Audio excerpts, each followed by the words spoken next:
மூசா கேட்கிறார், கடைசியாக சொர்க்கம் நுழையக்கூடியவனுடைய பாக்கியம் என்ன? அந்த அடியான் கடைசியாக வருவான். அல்லாஹ் சொல்வான், ஒரு சொர்க்கத்தை காமித்து, இந்த சொர்க்கம் உனக்கு நான் தருகிறேன். இந்த சொர்க்கம் எவ்வளவு விசாலமானது தெரியுமா? நீ வாழ்ந்த உலகம், அந்த உலகம் முழுவதும் ஒருவனுக்கு கரத்தில் நான் கொடுத்து அவனை மன்னனாக ஆக்கினால் அவனுக்குத்தான் முழு உலகம். இந்த உலகத்தினுடைய வைரம், இந்த உலகத்தினுடைய வைடூரியம், இந்த உலகத்தினுடைய அத்தனை மக்களும் அவனுக்கு பணியாளர்கள். அவன் மூச்சு விட்டால் தான் பேச முடியும். அவன் தான் இந்த உலகத்தினுடைய மன்னன் என்று இருந்தால் நீ ஏற்றுக்கொள்வாயா? அந்த மாதிரி இந்த சொர்க்கத்தை நான் உனக்கு தார, நீ போதுமா? உனக்கு ரப்பி, போதும் யா அல்லாஹ், எனக்கு போதும் யா அல்லாஹ், இதுக்கு மேல எனக்கு எதுவுமே வேண்டாம், போதும், இது போதும்.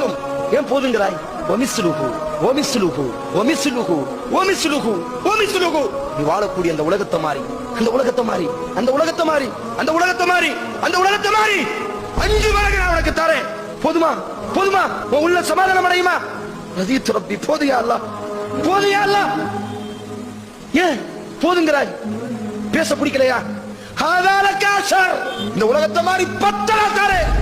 போதுமா? போதுமா உனக்கு?